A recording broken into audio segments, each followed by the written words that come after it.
Some time ago, I came across the account on Instagram, Dear Chronic Pain, of Cheryl, who is sharing incredible stats and incredible information about chronic pain, about cancer, about migraine, and about so many other conditions that partially were affecting her as well.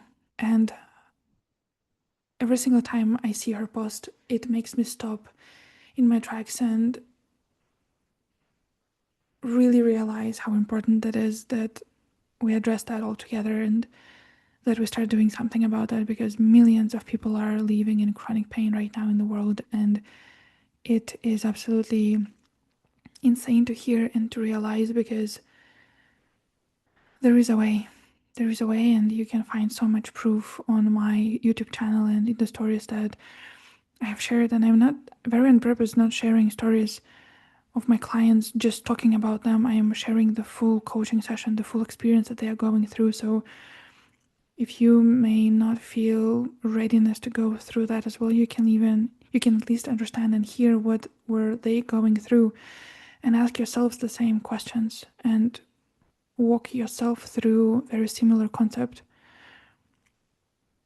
And of course, if you are feeling any big emotions or anything raise up that you don't feel comfortable, you need to stop, because you are responsible for going through that. And again, that is not a medical advice. I'm not a medical professional, but very passionate about helping people and seeing what is the change that is happening in their body.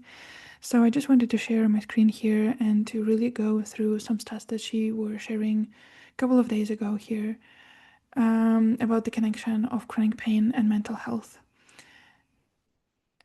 And those stats may be obvious, right? That 80%, 85% of people with chronic pain are also experiencing severe depression, of course, because they don't know any way out of that. They don't understand how they can get out of that and do better or feel better. They feel stuck, because usually, again, people who are coming to me, they are coming with, I've tried everything and nothing really worked out. I have spent so much money, so much energy, and so much effort, and I've trusted so many people, but nothing really worked out. And the purpose of my channel here is to really show the bulletproof cases where people are sharing their stories and going through a session with me to understand what they were believing in and how it can all uncover and listen and let go, Another stat is that only 1 in 5 people with chronic pain and mental health symptoms get appropriate treatment for both. Usually people are treating just chronic pain, not mental health. Mental health is like, oh, it's another one, but when we are coming together, then when the true approach and when the true change and difference is present. Because otherwise we are just keep fighting with the physical aspect of it. It temporarily may help, but not fully, not permanently, because the root cause is still there and the root cause is still flaring up when you least expect it. Why? Because our pain is very protective of us feeling weak. So as soon as we feel weak, the pain let us know that I'm here, I see you, and I won't let you harm yourself even more. Our pain feels that we are living in constant fight or flight and run from the tiger. We are constantly running from the tiger. And usually the tiger is just feeling the pain. I get how incredibly scary it is to feel the pain, but it is just a vibration in your body. And as soon as you stop resisting it, I'm not saying agreeing with it and being happy that it's there, no. But as soon as you start resisting it and start accepting it, then the true transformation can happen. The other thing that really stuck in me is that around 70% of chronic pain patients are women, yet they are less likely to be believed or treated aggressively for pain. 70% of people who are in pain are women. I cannot express my emotions about that fact. No wonder I have the majority of people so far on my podcast are women. I have worked with men already, just not inside of the project. But men, if you're watching that right now, and if you are open to have a conversation, please reach out. Please sign the form below this video, because I want to help everyone. But just in general, knowing that women are more under pressure in that sense is insane. And 50 to 80% of chronic pain patients experience disrupted sleep or insomnia, which is significantly worsens the mood disorders, and it also worsens the pain itself. I had a client who came to me and told me, Ali, for the last 3 months, I cannot sleep more than 4 hours a night. I was able to sleep from 8 p.m. to 12 a.m. for the last 3 months, and I cannot function like that anymore. I was like, of course you can't function like that anymore. We need like at least 8 hours of sleep approximately on average. And especially because she was in pain, her body was already fighting something. And then when she can't sleep, and why she can't sleep is because her pain is not allowing herself to sleep fully because she's in pain. How can she fall asleep? And yet she was stuck in that, like she didn't know what to do about that, of course. And after one session, it was so fascinated. After one session, she texted me next morning telling me, caps lock, Ali, I slept. I still have this message to this day. Ali, I slept, finally. And I was like, that's the best message I've ever received in my life, because when people are finally able to leave fully and to sleep normally and to start creating projects after when they were in bed for so long and they weren't able to feel or to do anything because they were so exhausted, they didn't have any energy. And now after one session she was like, oh my god, I am so grateful and so happy. I don't understand how did it go, but it happened. And I'm so happy right now because I finally can sleep.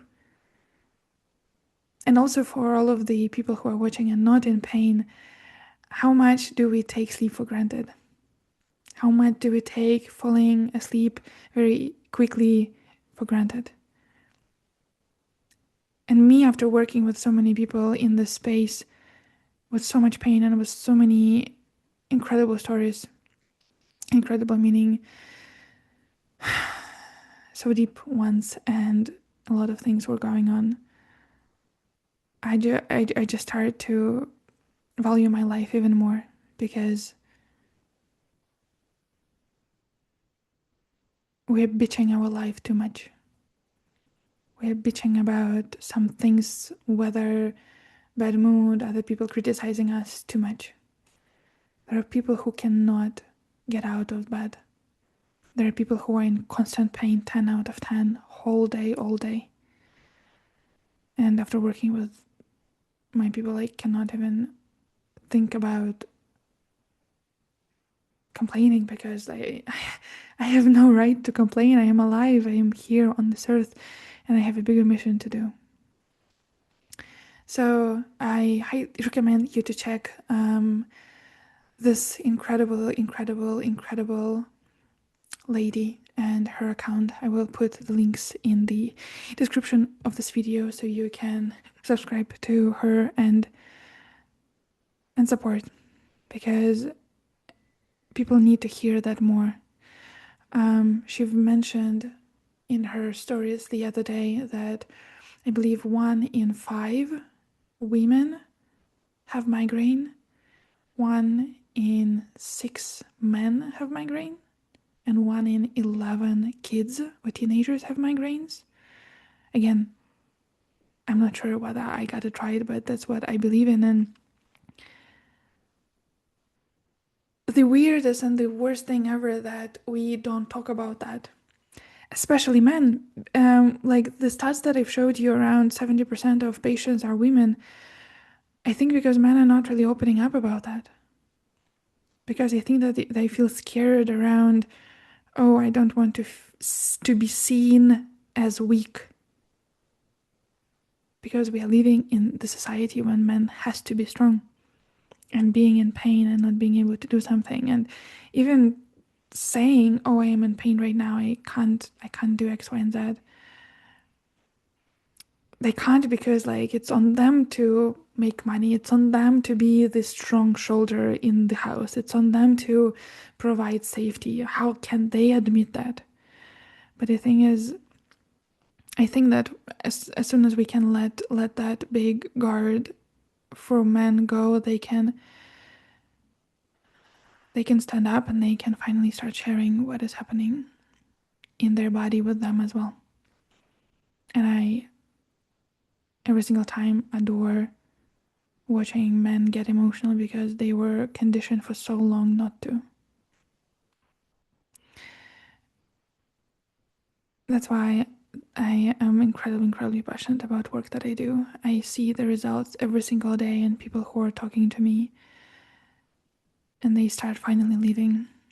And I just want to bring it to every single person in the world that there is that connection. Again, I'm not guaranteeing anything. I'm not guaranteeing that mindset and nervous regulation and emotional patterns release can help every single one of us to remove the pain completely forever. But I just have seen too many results to be silent. I have seen too many shifts in my clients, in myself, to be silent. If that's something that you resonate with and you want to hear more and you want to support, subscribe to this channel, hit the like button, share your comments. You cannot imagine how much does it help for the YouTube algorithm to share it with people who really need. Thank you for your help for spreading that along, and I see you in the next video.